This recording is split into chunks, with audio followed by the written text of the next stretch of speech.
It was a freezing night in the winter of 1978 when Officer Linda Carver radioed in for the last time. She said she was on her way to check out a suspicious car by the Old River Bridge. Minutes later, silence. When her fellow officers arrived, Linda's patrol car was gone. So was Linda. Search teams scoured the area for weeks. They dragged the river. They searched the woods. Nothing. It was as if the 27-year-old officer had been erased from the earth.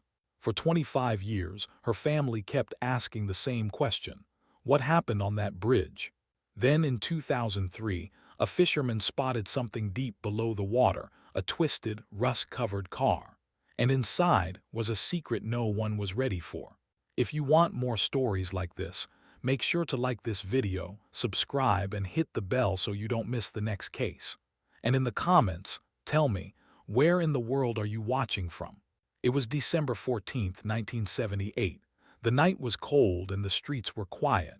Officer Linda Carver was patrolling alone. She was 27 years old, one of the few female cops in the small town. Around 9:40 p.m. she called into dispatch. Her voice was steady. Unit 3, checking a suspicious vehicle by the Old River Bridge. The dispatcher asked for details. Linda started to answer, then the radio crackled. Her words broke up like static had swallowed them. The signal went dead. The dispatcher tried again. Unit 3, repeat your last transmission. Nothing. They called 2 more times. Still no answer. This wasn't normal.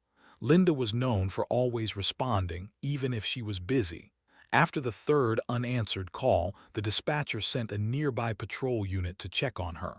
Within minutes, officers raced toward the bridge. One of them was Officer Jim Wheeler, a friend of Linda's. He kept glancing at the radio, hoping she'd come back on the air. She didn't. Jim knew something was wrong. A cop doesn't just go silent, not Linda. By the time they reached the bridge, every officer in town had been alerted. Whatever had happened to Linda, it had happened fast. The bridge was empty, no flashing patrol lights, no sign of Linda's car. Officer Wheeler stepped out of his cruiser. The cold air bit at his face. He called her name. His voice echoed off the water. No answer. 2 more patrol units pulled up. They spread out, searching both ends of the bridge. Flashlights cut through the dark. The wooden planks creaked under their boots. One officer shined his light over the side of the bridge, scanning the black water below. Nothing moved. The current was slow that night. If a car had gone over, they would see ripples or debris. Wheeler checked the gravel shoulder near the bridge. No tire marks, no broken glass, no skid lines. It looked untouched. A deputy walked down the dirt path leading under the bridge. He found old beer bottles, some graffiti, but nothing fresh. No footprints in the mud. The dispatcher kept calling Linda's unit number over the radio. Still silence. By now, the chief had arrived. He ordered a full search of the area. More officers were called in. They checked the road leading to the bridge. No sign of a struggle, no dropped equipment, no blood. One thing stood out: if she'd been attacked here, there should be something, anything. But there was. It was like she'd never been here at all. The chief told Wheeler to stay put in case she came back. But Wheeler couldn't shake the feeling. They weren't going to see Linda tonight. The chief radioed for K9 units.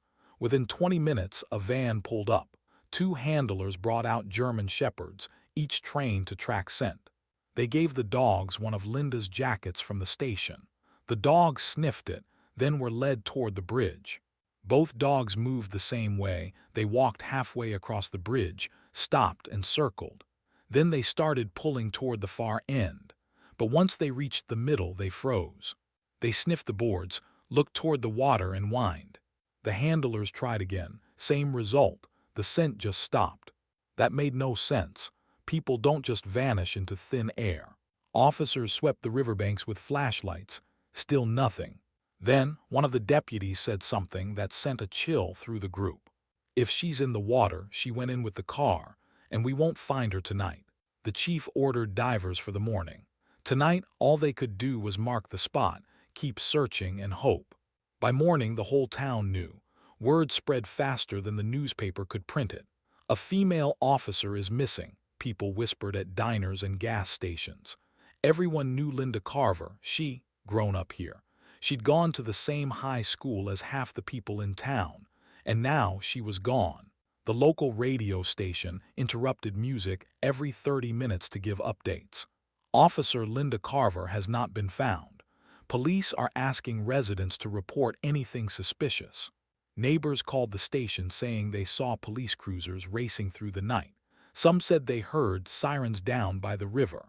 Others swore they saw helicopters flying low at dawn. At the grocery store, a clerk told customers she thought she'd seen Linda's car the day before, parked outside a hardware store, but she wasn't sure. Every conversation became a theory.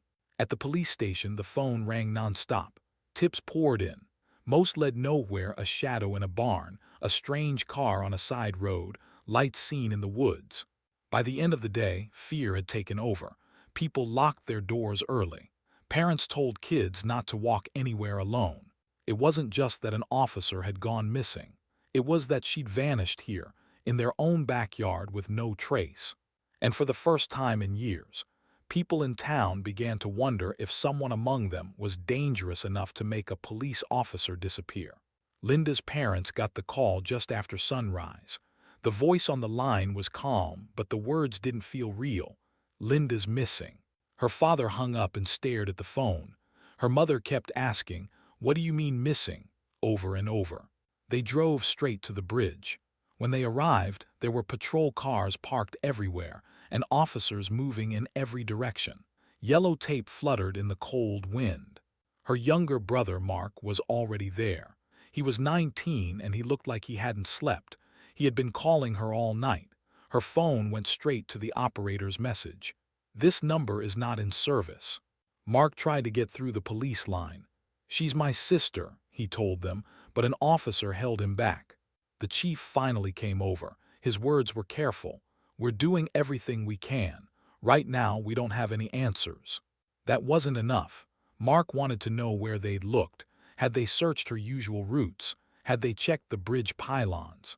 Her father stood silently beside him, hands in his pockets, watching the water flow under the bridge. Her mother cried quietly, staring at the yellow tape as if crossing it would bring Linda back. In that moment, the family realized something the rest of the town was only starting to feel. Linda wasn't just late.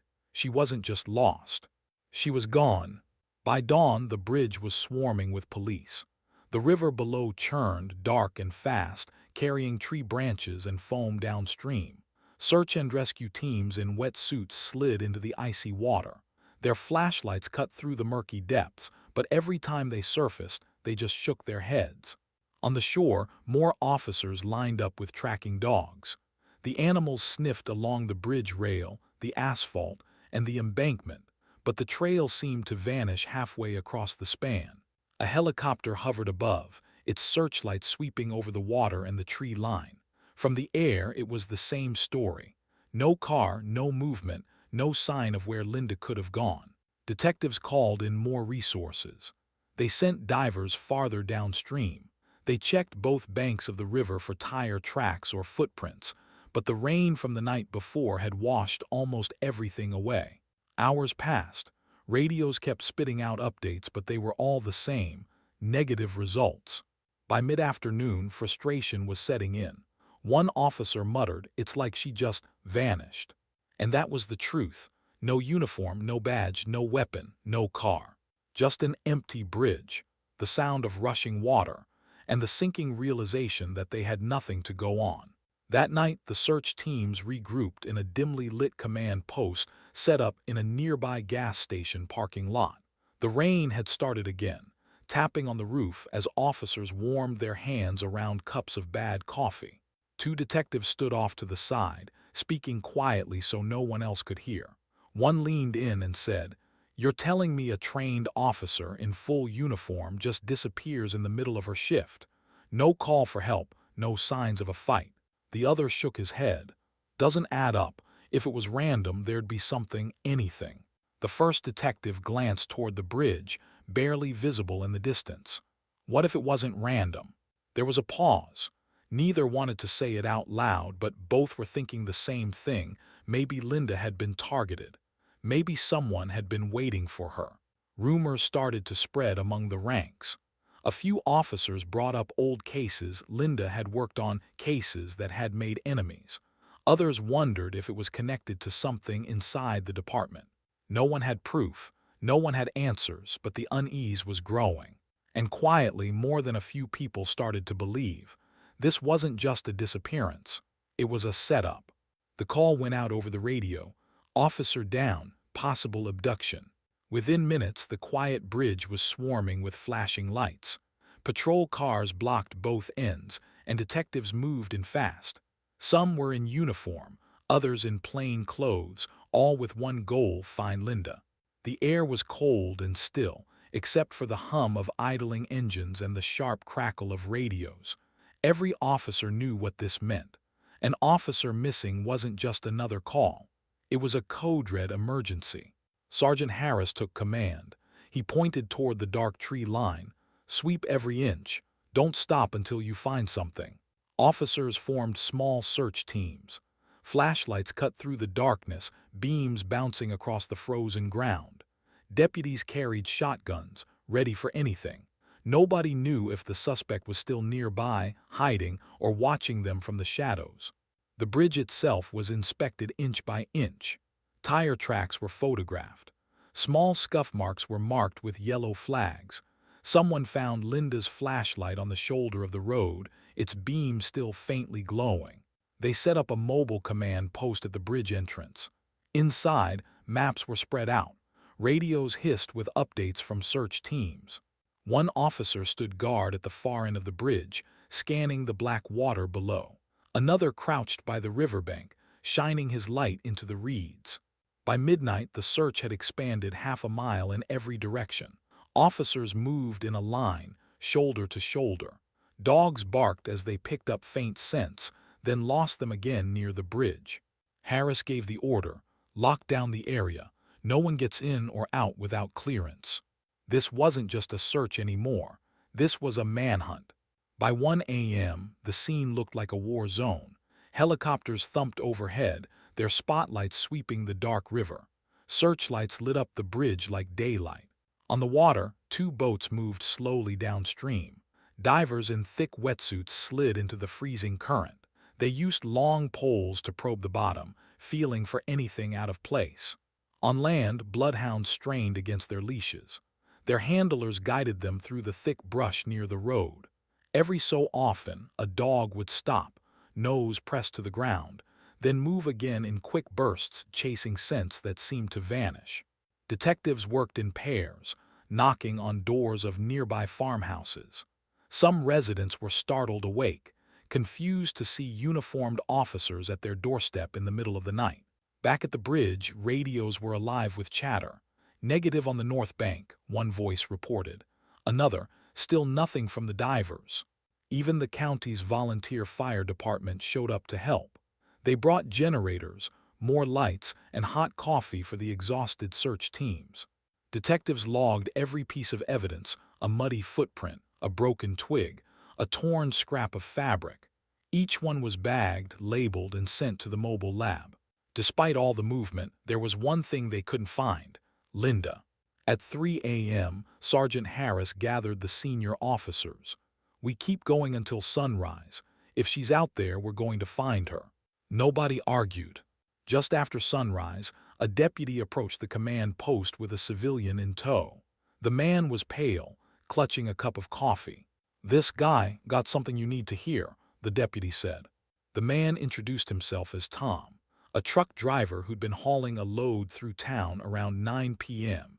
He said he crossed the old bridge about an hour before Linda's call came in. "I saw something weird," Tom began. "2 cars, both going way too fast." He described the first car as dark-colored, maybe a sedan. The second was a light pickup truck. They were headed away from the bridge, one right behind the other. "Could you tell if one was chasing the other?" a detective asked. Tom hesitated. Didn't look like a chase, more like they were together. Detectives leaned in. The detail was small, but it could mean everything. If Linda had been taken, maybe one vehicle carried her while the other acted as backup. Tom admitted he didn't get license plates. The cars passed too quickly, but he remembered something else. The pickup's tailgate had a sticker on it, a white circle with black letters. Officers scrambled to pull traffic camera footage from nearby intersections. The bridge itself had no cameras, but maybe one of the main roads did. The lead detective ordered a bulletin sent out. Be on the lookout for a dark sedan and a light pickup with a white circular sticker on the tailgate. It wasn't much, but it was their first real lead. The next morning, detectives began knocking on doors near the bridge. Most people said they hadn't seen or heard anything unusual that night. But then, an older man who lived half a mile from the bridge hesitated before speaking. He told officers that around 11:15 p.m., just after the heavy rain started, he heard a woman scream. He said it was quick, just one sharp cry, and then silence. He assumed it might have been teenagers messing around or someone startled by an animal. But now, after hearing the news about Linda, he wasn't so sure. Detectives asked him to describe it. The man said it wasn't playful, it sounded urgent, scared, like someone in real trouble. They wrote it down, but there was a problem. The scream could have come from anywhere. The wind was strong that night, and sound traveled strangely along the river valley. It might have been close to his property, or it might have been all the way from the bridge. Still, this was the first possible sign of Linda after her last radio call. Detectives sent teams to canvass the area again, hoping someone else had heard or seen something. A few people reported hearing dogs barking or car doors slamming, but no one else heard a scream. The lead investigator kept thinking, if it was Linda's scream, it meant she was still alive at that moment, which also meant someone had time to take her before backup arrived. That thought made everyone work faster. By midday, the investigation shifted focus. Detectives decided they needed to check every possible suspect in town. They started with the usual list: people who had been arrested recently for violent crimes, anyone with a grudge against police, and especially those who had threatened officers before. The first man they questioned was a known drug dealer who had clashed with Linda a year earlier. He sat calmly in his living room, answering every question. His alibi was solid. He'd been at a card game with 4 other people all night. Next was a mechanic with a history of assaults. He didn't hide his dislike for the police, but security footage from a bar showed him there at the exact time Linda vanished. One by one, detectives crossed names off their list. Every suspect had an alibi. Some were confirmed by witnesses. Others had proof on camera. Frustration grew. It felt impossible, as if whoever took Linda wasn't on their radar at all. By nightfall, the list was empty. Detectives gathered back at the station, sitting in silence. The only sound was the hum of the fluorescent lights overhead. Someone finally said it out loud. If this was random, it's the smartest random crime I've ever seen. Within 24 hours of Linda's disappearance, the town had turned into a pressure cooker of fear and speculation. At the diner on Main Street, whispers floated between tables. People leaned in close, speaking just above a murmur. Some swore they'd heard it was a vengeful ex-con who had just been released. Others claimed it had to be someone who knew Linda personally, someone who understood her patrol route, her habits, and exactly when she'd be alone. By the second day, the theories had gotten wilder. A group of high schoolers passing the gas station swore they saw a black pickup speeding out of town minutes after the storm started. At the grocery store, a woman told her neighbor she'd heard about a man in a hooded raincoat seen walking toward the bridge. Detectives knew most of it was noise, but the problem was, buried inside all this gossip could be the one detail that actually mattered. Local radio hosts started discussing the case on air. They reminded listeners not to jump to conclusions, but the more they talked, the more the rumors grew legs. One call-in listener suggested Linda had been targeted because she was too, by the book, making enemies out of the wrong people. Another hinted at something even darker, that maybe she had stumbled onto something she wasn't supposed to see. For the investigators, the chatter was both a blessing and a curse. On one hand, it kept the case alive in the public's mind. On the other, it flooded their tip line with dead ends. Still, they couldn't ignore the possibility that one of these rumors was more than just talk. On the third day, just as the sun broke through the clouds for the first time since Linda disappeared, a county road crew made a discovery. They were clearing debris from a drainage ditch about a mile from the bridge when one worker spotted something metallic under a layer of wet leaves. He pulled it out and froze. It was a revolver. Within minutes, detectives arrived. One of them recognized it instantly. It was Linda's service weapon, fully loaded. No fingerprints except hers, no sign it had been fired. The location was strange. The ditch was shallow, right next to a road anyone could drive down. It wasn't hidden deep in the woods or buried under dirt. It was sitting there, almost waiting to be found. The lead investigator thought it looked staged, as if the person who left it there wanted the police to find it. But why? Was it a taunt, a misdirection, or a sign that whoever took Linda had no use for her gun? The discovery raised more questions than answers. If Linda had time to drop it, why didn't she fire it? And if she didn't, what stopped her? That ditch, with its shallow water and muddy banks, became the latest scene in a puzzle that felt more like a trap. By the third day of the investigation, the case file was already massive: photos, maps, witness statements. But one thing was clear: they couldn't look at everyone. They needed suspects. In the conference room at the station, a whiteboard stood in the middle of the wall. On it, 3 names were written in black marker. Under each name were bullet points, possible motives, known connections to Linda, and anything in their criminal or personal history that stood out.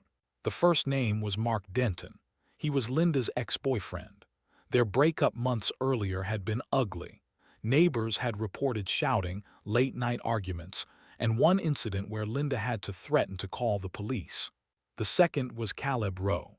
He had a long record: burglary, assault, and suspected involvement in drug trafficking.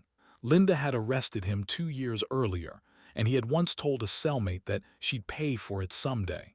The third was Stephen Clark. On paper, Stephen looked clean, no criminal record, but he had been seen hanging around Linda's house in the weeks before she disappeared.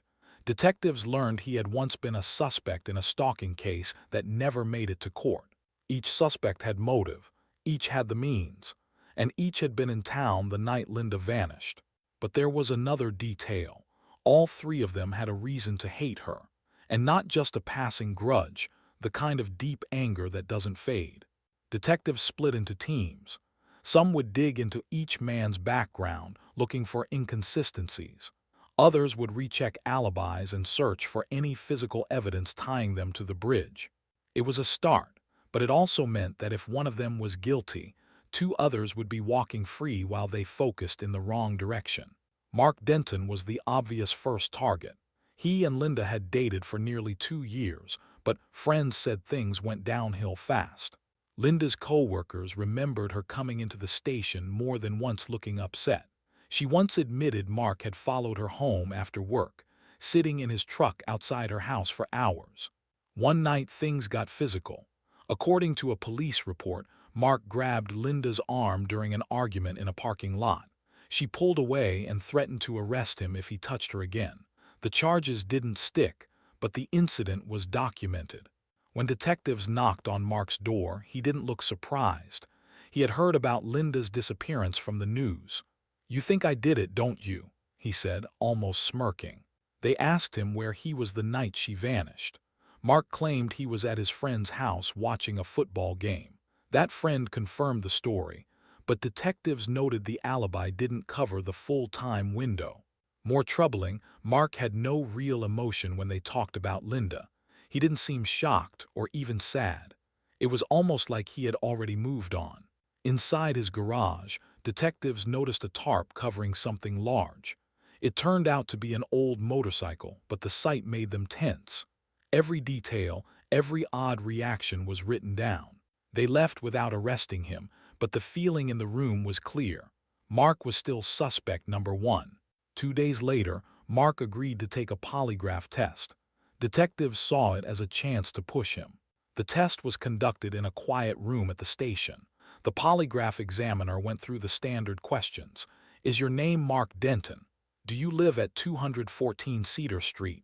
Then, the real ones. Were you on the bridge the night Linda disappeared?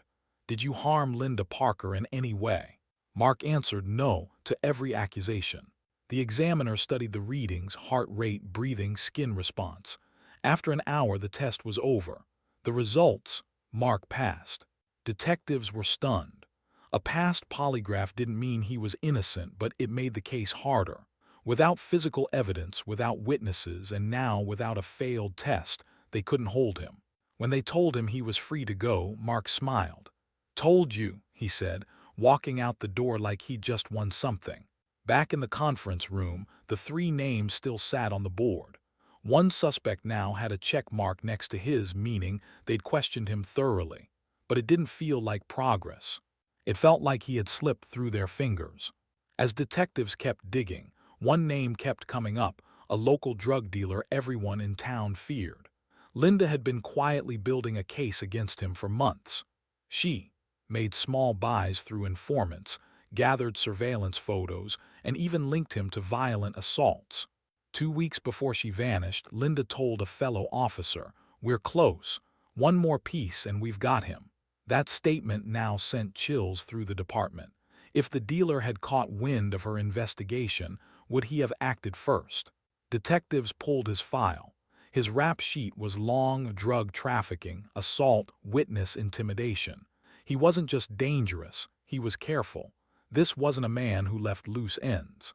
A task force tracked him down to a run-down apartment across state lines. He didn't resist. In the interview room, he leaned back, smirking, as detectives laid out their theory. He claimed he had no idea Linda was working a case on him. Then he dropped his alibi. On the night Linda disappeared, he said he was in another state at a cousin's birthday party. He even rattled off names of people who could confirm it. Detectives checked. Every single person backed him up. The problem was, all of them were either related to him or had criminal records themselves. To be sure, they pulled cell phone records, credit card receipts, even highway toll data. And that's where things got strange. His phone really was pinging from another state that night. The receipts matched too. If he did have something to do with Linda's disappearance, he'd either pulled it off without ever being near the scene, or someone else had done his dirty work for him. Detectives wanted to keep pressing him, but without evidence tying him to the bridge, they had to let him go. It was another door slammed shut, but this one felt different. Just when it seemed like every lead was drying up, a whisper started making its way around the station. It wasn't about a criminal. It was about one of their own. The rumor went like this: Linda had been secretly seeing a fellow officer. It wasn't against the rules, but the relationship had gotten complicated and messy. Some said she was planning to end it. Others claimed she'd already told him it was over. And then came the darker part of the rumor, that this officer hadn't taken it well, that he'd been jealous, that maybe he thought she'd been seeing someone else. Detectives couldn't ignore it. They brought him in for a private conversation.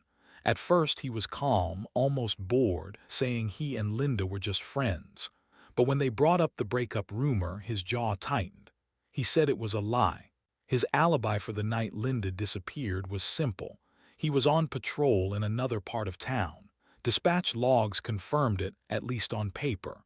But patrol routes can be faked, and no one had been with him the entire time. The part that really made detectives uneasy was something they found in his locker: a photo of him and Linda tucked inside a notebook. On the back, in Linda's handwriting, were the words, "We need to talk. Soon." He said it was from months ago and didn't mean anything. Still, the tension in the room was thick. But there was a problem. Without proof he'd been near the bridge or that he and Linda had even argued that week, it was all speculation. They couldn't make a case out of whispers. The lead detective closed the interview feeling torn. It was possible this officer was completely innocent, that he was just another person who cared about Linda and got caught up in the storm.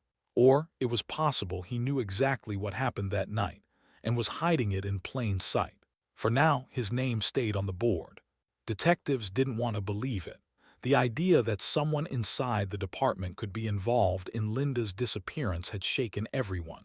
But rumors had to be checked, no matter how uncomfortable it got. They sat the officer down in the small, windowless interview room. He didn't look nervous. In fact, he leaned back in his chair, arms crossed, like this was an inconvenience. "Where were you the night Linda went missing?" the lead detective asked. The officer's answer was immediate. He said he'd been at a retirement party for a fellow cop. It was being held at a bar across town, starting at 7:00 p.m. and going until nearly midnight. Detectives wrote it down, then began checking. The guest list matched his claim. Several officers remembered him being there, drinking, laughing, even buying a round for the table. One officer recalled seeing him step outside around 9:00 p.m., but he came back minutes later. Detectives pulled security footage from the bar. Grainy but clear enough, it showed him arriving just after 7:00, chatting with the bartender and leaving close to midnight. The timeline was tight. If the footage was real, there was no way he could have been at the bridge that night. Still, detectives double-checked everything. They confirmed the timestamp on the footage matched the night in question. They even verified with the bar's credit card receipts that he'd bought drinks at the times witnesses remembered. The lead detective sat back, frustrated. Every single piece of evidence backed up his story. It wasn't just a good alibi, it was airtight. There was no hole to exploit, no contradiction to press. For now, the theory of an inside job went on the shelf. The officer returned to duty the next day, walking back into the station with his head high. But the rumor didn't completely die. Some cops still whispered about him in the hallways, just not within earshot. The case was still alive, but one of their most suspicious leads had just slipped through their fingers. Weeks turned into months. The investigation that had once been buzzing with activity began to slow. Leads were followed, but each one hit a wall. The ex-boyfriend, alibi checked out. The drug dealer, out of state. The fellow officer, ironclad timeline. Detectives still went back over old tips, hoping something had been missed. But every time they thought they had something, it fell apart. The search team stopped going out. The helicopter flights over the river ended. Volunteers who had been showing up every weekend began staying home. The media attention faded too. At first, Linda's picture had been on every TV station, every newspaper front page. Now, weeks could pass without a single update. Inside the department, morale dropped. Detectives hated unsolved cases, especially when it was one of their own. But without evidence, there was nothing to push forward. 6 months after the disappearance, the case was officially labeled inactive. That didn't mean it was closed, just that there was nothing left to investigate until new information came in. The file was placed on a shelf, alongside other cold cases. Linda's family felt abandoned. Her sister told a reporter, "It's like they just gave up." The department denied that, saying they'd reopen the case the second new evidence appeared. But behind closed doors, even the lead detective admitted they had nothing left. The bridge where she was last seen became a quiet, eerie place. No more search lights, no more yellow tape, just the sound of water moving beneath it. Some in town still believed they knew what happened. They just couldn't prove it.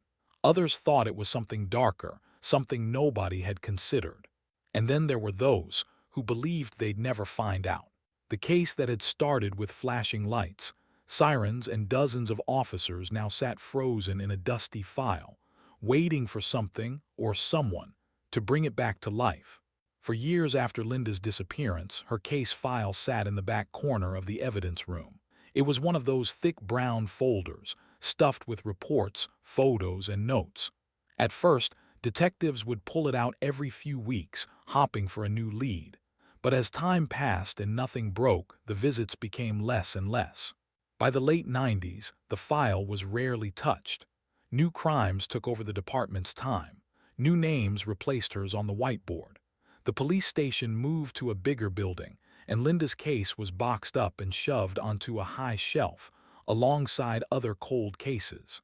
Inside the box, her things told the story, a photo of her in uniform, her last known radio log, witness statements with entire sections blacked out. Even her service revolver, the one found clean in the ditch, was sealed in an evidence bag, still tagged and numbered. Over the years, young officers joined the force and barely recognized her name. A few older ones still remembered, and they'd nod quietly when they passed the evidence shelves, maybe thinking of the search days in the hot sun, the long nights spent chasing tips. But without a new lead, the case faded. The newspaper stopped running her photo. The TV crews stopped asking for updates. Even in her own neighborhood, new families moved in who never knew an officer had gone missing there. By the early 2000s, Linda's name was just another label on a dusty box. The official status: inactive, no new leads. For the department, it was paperwork. For her family, it was a wound that never healed. Linda's parents never stopped asking questions. Every holiday, every birthday, they'd call the station and ask if there was anything new. The answer was always the same: no. Her mother kept a framed photo of Linda in the living room. Her father would visit the old search site every few months, parking his truck near the roadside ditch where the gun was found. He'd just sit there, staring at the fields. Years passed. Her father's health began to fail first. He never got an answer before he died. Linda's mother held on a few more years, but she, too, passed without knowing what happened to her daughter. At both funerals, her brother stood by the casket, shaking hands with friends and neighbors. People would whisper, "It's such a shame they never knew." Those words cut deep. With his parents gone, her brother became the last voice in the family still pushing for answers. He wrote letters to the police chief every year. Sometimes he'd get a short reply. Most of the time, there was no response. He also kept Linda's story alive in the community.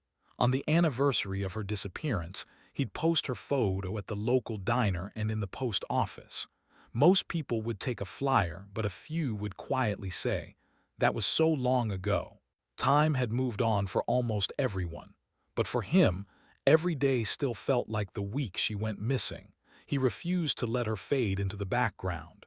To the police, Linda's case was cold. To him, it was the only thing that still burned. In his small house on the edge of town, Linda's brother kept a wooden box under his bed. Inside was everything he had about her case. There were newspaper clippings yellowed with age, photocopied police reports he had managed to get, handwritten notes from neighbors who thought they might have seen something that night.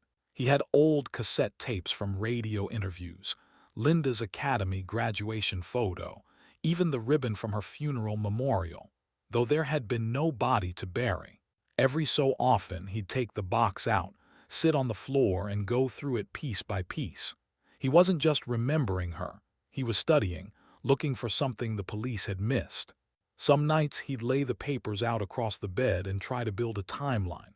He'd match statements, check distances on maps, and highlight names that came up more than once. He told himself that one day there would be a break. One day someone would slip up, or a new detective would reopen the file. When that happened, he'd be ready with every scrap of information in that box. Until then, the box stayed under the bed, waiting. Over the years, the case became something you didn't bring up inside the police department. Younger officers barely knew about it, and the older ones didn't want to talk. But every now and then, in the break room or after a few drinks at a retirement party, whispers would come out. Some retired officers admitted to Linda's brother, in very careful words, that certain people had wanted the case buried from the very beginning.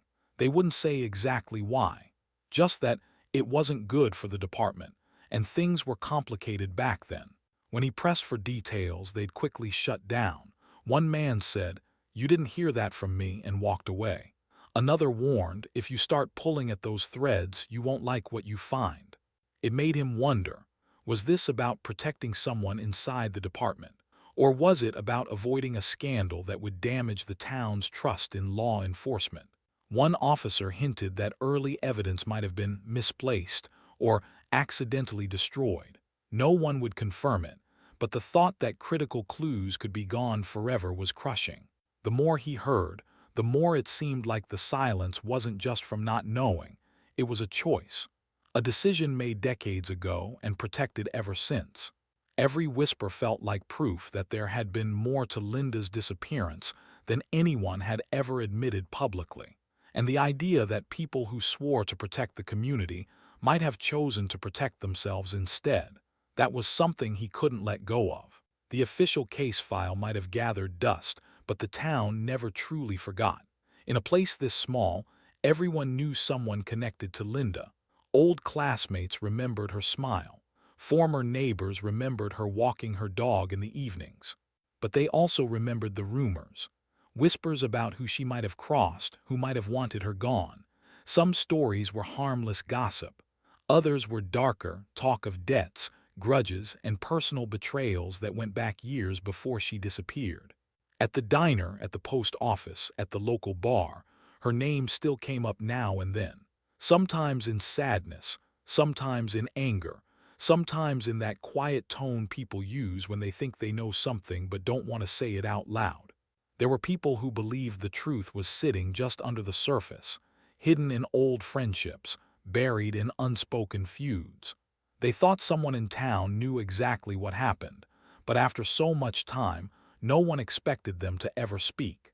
The town's yearly memorial for Linda was always small, but it never stopped. A few candles, a framed photo, and a handful of people standing in silence. It wasn't much, but it was proof. No matter how much time passed, she hadn't been erased. Even after 25 years, the case wasn't gone. It was like a shadow that followed the town, just out of sight, waiting for the right moment to step back into the light. It was a quiet summer morning in 2003. A local fisherman named Carl was out on the river, just under the old concrete bridge that had stood there for decades. The water was calm, reflecting the sky like glass. Carl had fished this spot for years. He knew every snag, every current. But that morning, something felt different. Halfway through reeling in his line, it jerked hard like it had hooked onto something big. At first, Carl thought it was a log. But then, the line gave a little, almost like whatever it was had shifted under the water. He tugged harder. The weight was solid, heavy, unmoving. Curiosity took over. He leaned over the boat, staring into the murky water. The sun caught on something down there, metal, rusted. Carl's stomach dropped. It wasn't a log. He tried pulling it up, but it was too heavy. Instead, he motored back to shore and called the sheriff's office.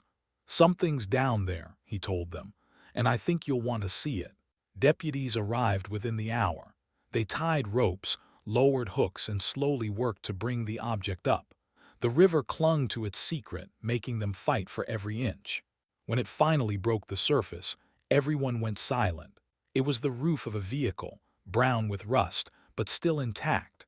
Mud and weeds dripped from it as it rose from the water like a ghost.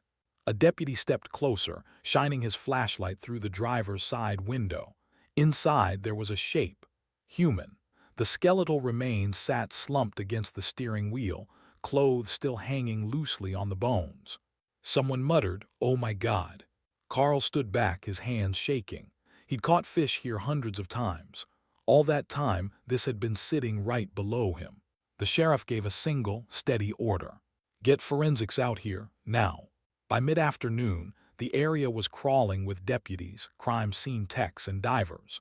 News vans parked along the road, reporters setting up cameras. It was almost identical to the scene 25 years earlier, when Linda disappeared. Same bridge, same hushed voices, same sense that the answer might finally be close. The vehicle was hauled fully onto the bank. Decades of river silt had sealed it like a tomb.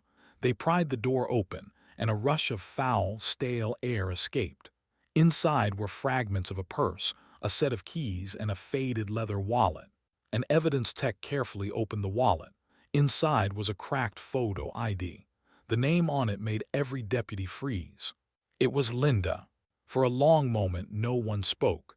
The case that had sat in dust for decades suddenly felt alive again. But there were more questions than answers. How had the car ended up here? Was it an accident, or had someone put it there on purpose? Detectives began treating the scene as a possible homicide. They documented every inch, pulled the remains out gently, and sealed them in evidence bags. Someone whispered, "We're right back where we started." The fisherman's call brings the sheriff's office out to the riverbank. A small crowd forms, watching deputies mark the spot where the man's fishing line snagged. The river is slow here, but dark and cloudy. You can't see more than a foot below the surface. Two divers from the county's search and rescue team suit up. Their gear is old, the kind they've used for years. They lower themselves in slowly, holding onto a rope tied to the bank. The current tugs at their legs as they sink deeper. Over the radio, one diver's voice crackles. "I feel something." They fan their hands across the riverbed. It's not just a rock. It's too smooth in some spots, jagged in others. Their gloves hit glass, a windshield. The divers freeze. "This is a car," the voice says again, "upside down. The mud has swallowed most of it. Only the roof and part of the frame are visible. Years of silt, algae, and rust have turned the metal into a dull, ghostly shape." The divers signal to the surface. On the bank, deputies exchange quick glances. Everyone knows the same thing. This stretch of river runs less than 2 miles from where Linda was last seen in 1978. The sheriff orders the scene sealed. No one is allowed past the tape except investigators. The divers take measurements, placing weighted markers on each corner of the car. They tie bright yellow lift bags to the frame, but it's clear the job will take hours. The mud clings to the metal like cement. When the divers surface, they pull off their masks and nod. It's been down there for decades. The sheriff doesn't say Linda's name.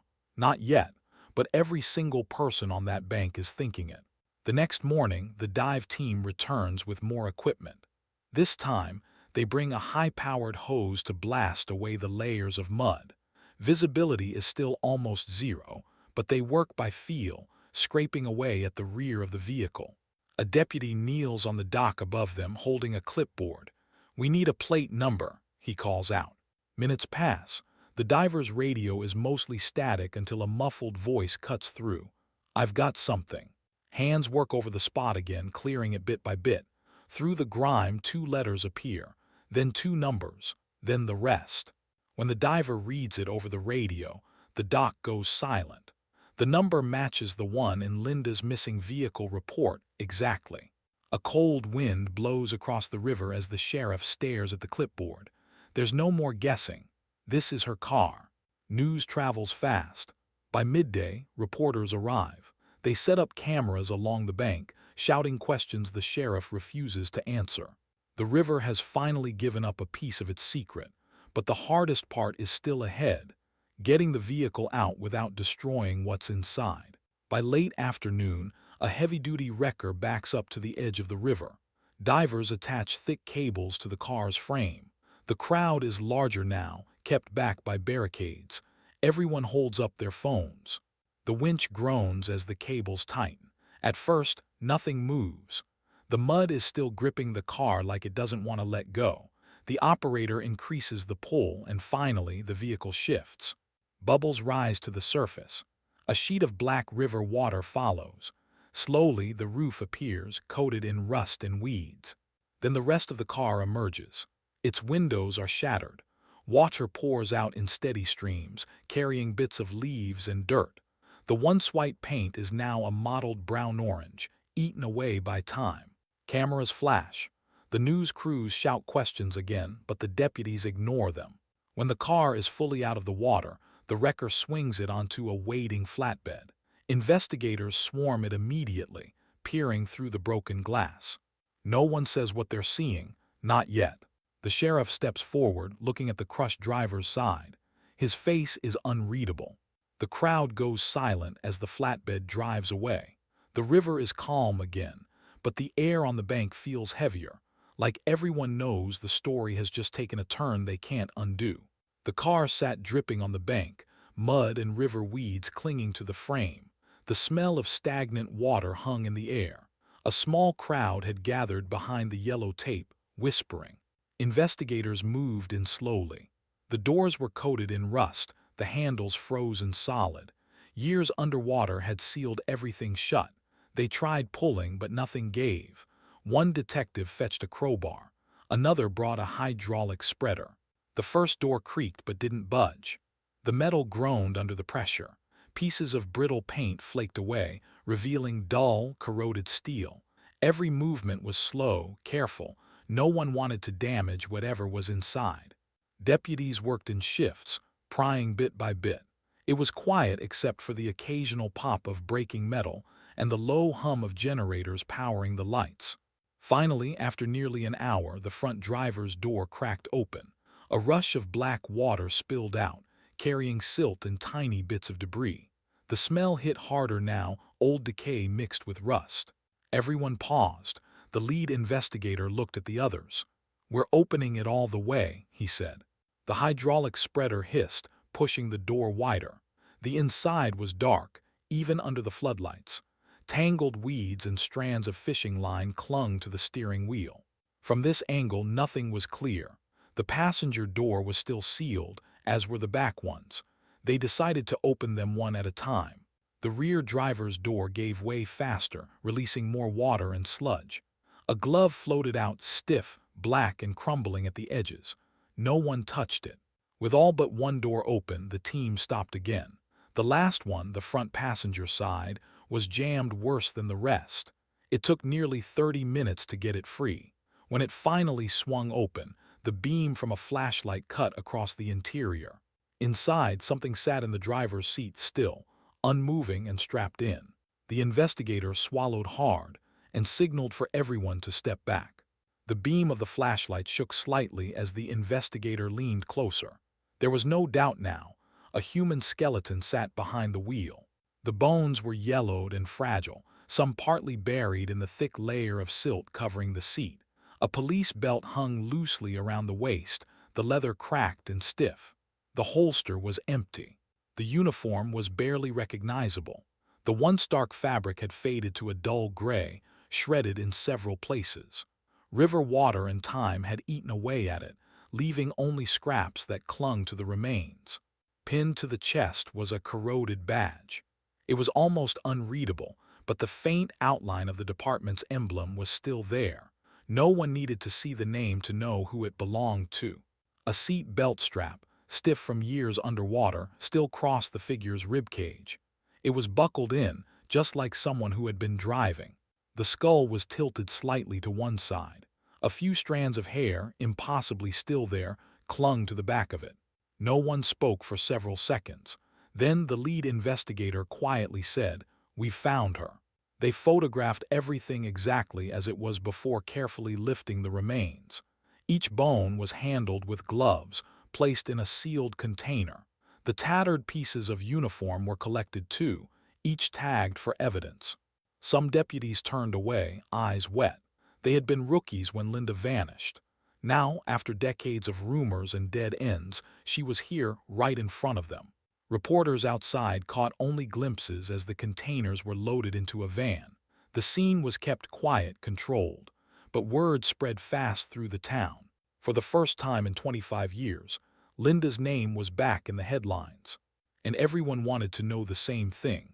How did her patrol car end up upside down at the bottom of the river, with her still inside? The remains were sent to the state crime lab the same day they were pulled from the river. Every step was documented, every item sealed. For weeks, investigators waited for the final report. They knew what they had found, but protocol meant they couldn't say it out loud until science confirmed it. Dental records came first. The lab compared the skull's teeth to Linda Carver's old dental charts. The match was exact, down to a small chip in her left front tooth, the one she got after falling off her bike as a kid. Then came DNA. Samples were taken from the bones and compared to her brother. It was a perfect match. There was no doubt anymore. 25 years after she vanished, the state police officially confirmed. The remains were Officer Linda Carver. When the news broke, the town went quiet. Flags at the courthouse and police station were lowered to half-staff. Some people cried. Others just stood still, staring at the ground. Her brother gave a short statement. His voice shook, but he didn't cry. "We have her back now," he said, "and we're going to find out what happened to her." The case was no longer a mystery about a missing person. It was now a homicide investigation. Even the sheriff's department, once criticized for letting the trail go cold, seemed shaken. Officers who had been rookies in 1978 now had gray hair. Some openly admitted they doubted this day would ever come. The river had kept its secret for decades. But now, with Linda's return, the real questions were only just beginning. While forensics handled the remains, another team worked on the car. Every inch was photographed before anyone touched it. Inside, the seats were torn from years underwater. Mud and silt covered the floor. The dashboard had collapsed in places, but the glove compartment was still shut. It took a few tries to pry it open. The latch was rusted, but eventually it gave way. Inside was a small, clear evidence bag. The tag was blank, no case number, no signature. Inside the bag was a single scrap of dark fabric, stiff with age and stained with something that looked almost black. The lead investigator stared at it. Evidence in a patrol car should have been logged and stored, not hidden, and definitely not left unmarked. The bag was sent to the lab immediately. Technicians said the stain was likely blood, but they needed more tests to be sure. The fact that it was unlogged meant one thing: someone didn't want it on the record. Whether it had been hidden by Linda or by someone else was now the biggest question in the case. And if the tests confirmed it was blood, it could blow the case wide open. When the car came out of the river, the story hit the news like wildfire. Every TV station ran it. Every newspaper headline had Linda's name again. For more than 2 decades, her case had been cold. The files were dusty.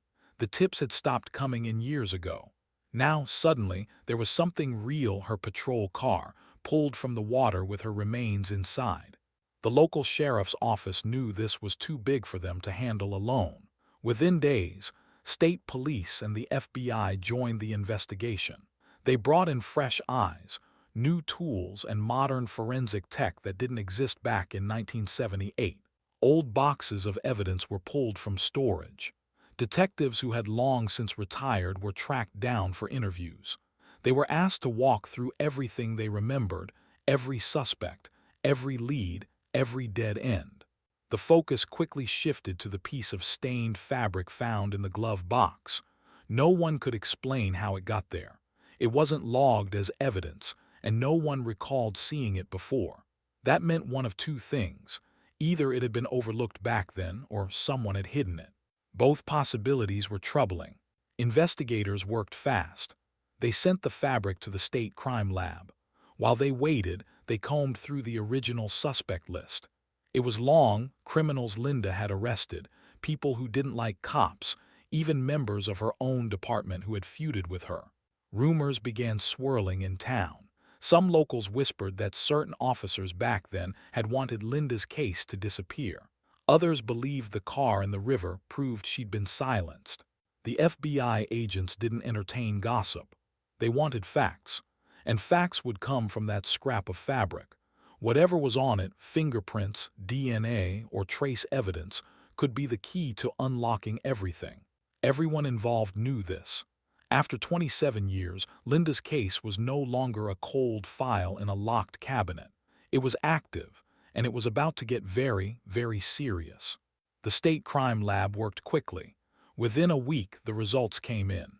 The scrap of fabric was dark, heavily stained, and cut from something heavy-duty like a jacket. Technicians tested the stain. It wasn't mud. It wasn't rust. It was blood. Even more telling was the type of fabric. Lab techs compared it to old uniform and clothing samples from the 1970s. The match came back to a specific style of jacket, one issued to certain law enforcement officers in the state during that time. That detail alone made investigators stop. They checked records. Back in 1978, only a handful of officers in Linda's county had been issued that exact jacket, and one of them had been on the original suspect list. This man had worked closely with Linda. In fact, they'd patrolled together just days before she vanished. Rumors back then claimed they didn't get along. Some said Linda had been planning to report him for misconduct. The lab still wasn't done. Using newer technology, they swabbed the inside seam of the fabric. Skin cells had been trapped in the fibers for decades. It was a long shot, but they ran it through the state's DNA database. Investigators didn't have to wait long. The lab called. The DNA was male, and it matched one profile already in the system, a retired officer who had moved away years ago. It was him. That one piece of fabric, hidden in the glove box all this time, had just turned a long-dead mystery into a criminal case with a name and a face. Detectives didn't celebrate. They knew DNA alone wouldn't explain everything, but it was enough to get a warrant, and it was enough to finally confront the man many had quietly suspected for decades. The retired officer was living hundreds of miles away, in a quiet neighborhood where most people knew him as a friendly old man. He had gray hair, a tidy lawn, and no sign of the storm about to hit. When investigators arrived, he didn't seem surprised to see them. He invited them in. They told him they were reopening Linda Carver's case. He leaned back in his chair and crossed his arms. They explained the fabric. They explained the blood. They explained the DNA. For a moment, the man said nothing. Then he shook his head and claimed the lab must have made a mistake. He said he had no idea how his jacket, or his blood, could have ended up in Linda's car. The investigators didn't argue. They simply handed him a search warrant. They combed through his house, his garage, and his storage shed. They collected old photographs, letters, and anything that could link him to Linda in her final days. They also seized an old trunk in his attic that was locked. Inside that trunk were more items from the 1970s, including a faded police jacket, the same style as the fabric from the glove box. The sleeve was torn, and the tear matched perfectly with the scrap found in Linda's car. At that point, there was no more room for coincidence. The case that had haunted a town for decades was about to face its final chapter. It's early morning when two unmarked cars roll quietly into a quiet suburban street. The houses here are neat, the lawns trimmed, the sidewalks empty. Inside one of the cars, detectives check the address on the warrant for the third time. This is it. The man they've been chasing for decades is now in his late 60s. A retired police officer, married, kids grown and gone. His neighbors think he's just a polite, quiet man who waves when he gets the mail. Two detectives step out, their badges clipped to their belts. They walk up the short driveway and stop in front of a tan front door. One of them knocks, firm but calm. A few seconds later, the door opens. The man stands there in a gray t-shirt and sweatpants, blinking in confusion. He hasn't shaved yet. "Mr. Harlan Briggs?" one detective asks. "Yes. You're under arrest for the murder of Officer Linda Carver," the detective says, his voice steady. The man freezes. His mouth opens but no sound comes out. The detectives step forward. One pulls out handcuffs. "You have the right to remain silent," the other begins. Neighbors peek through blinds as Briggs is led down the driveway. No one speaks. The sound of the cuffs clicking shut is the only noise. At the station, Briggs is led into a small, windowless room. The table is metal. The walls are bare. A camera in the corner clicks on. He sits down. Two detectives enter, setting a file on the table. "Do you know why you're here?" one asks. Briggs stares at the table. "Linda Carver," the detective says. "You worked with her in 1978. You were seen with her the night she disappeared." No reaction. They try again. They talk about the car in the river, the uniform, the scrap of fabric, how DNA doesn't lie. Briggs leans back in his chair and folds his arms. He says nothing. Hours pass. They bring him food. He doesn't eat. They bring him coffee. He doesn't drink. On the second day, the lead detective walks in with a different tone. Calm, measured. "She trusted you," he says. "You were her partner." For the first time, Briggs looks up. The detective slides a photo across the table. Linda in uniform, smiling. Briggs stares at it for a long time. His jaw tightens. "You don't know what happened," he finally mutters. His voice is low. The detective leans forward. "Then tell me." Briggs looks away, but the silence feels heavier now. He knows the decades of hiding are over. Briggs leans back in his chair, eyes fixed on some distant memory. "It wasn't supposed to happen," he says quietly. He tells them Linda came to his house the night she vanished.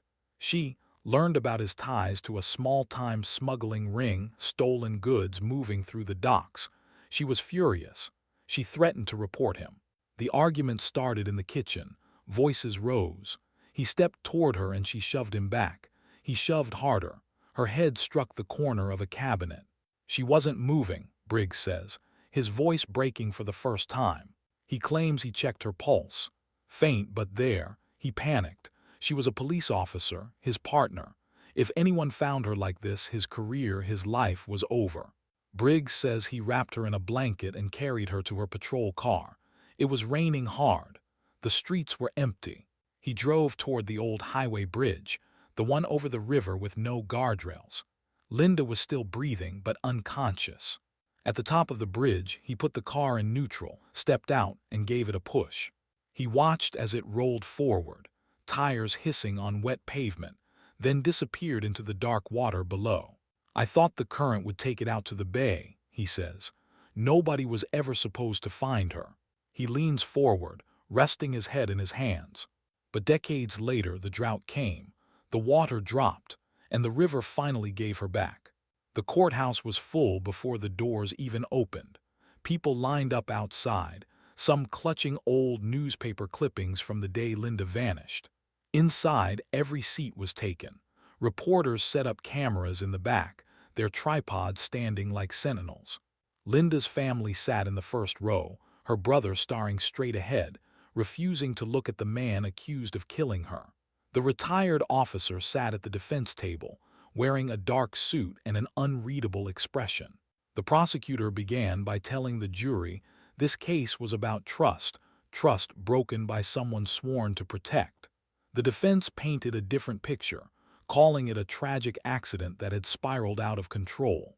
Witness after witness took the stand, some recalling the search for Linda, others explaining the forensic breakthroughs. The piece of fabric became the star of the trial, held up in court for everyone to see.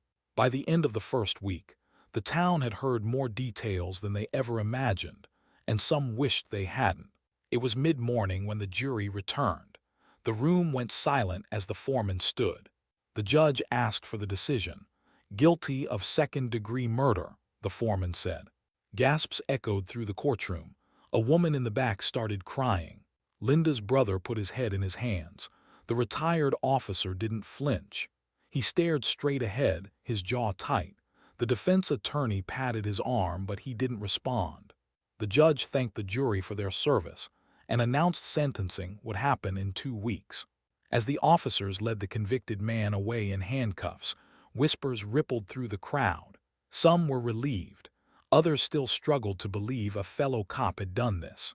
Outside, the courthouse steps became a gathering place for interviews. Cameras flashed, microphones were shoved forward, and the town's name made headlines across the country. For the first time in decades, Linda's case was officially closed, but the wounds it left behind were still wide open.